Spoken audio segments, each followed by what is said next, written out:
ராமநாதபுரம் மாவட்டம் கமுதி ஸ்ரீ வள்ளி தேவசேனா சமேத ஸ்ரீ சுப்பிரமணியர் சுவாமி கோயிலில்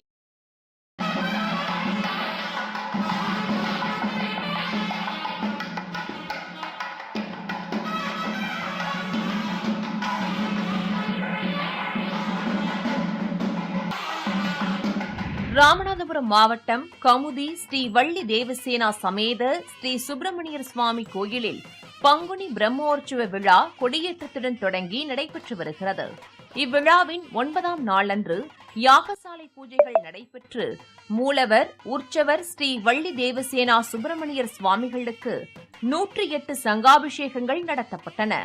தொடர்ந்து மலர் அலங்காரத்துடன் சத்ரு சம்ஹார ஹோம பூஜைகள் நடைபெற்றன.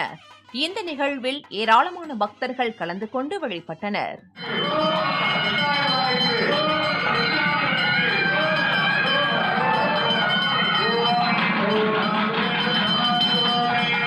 கடலூர் மாவட்டம்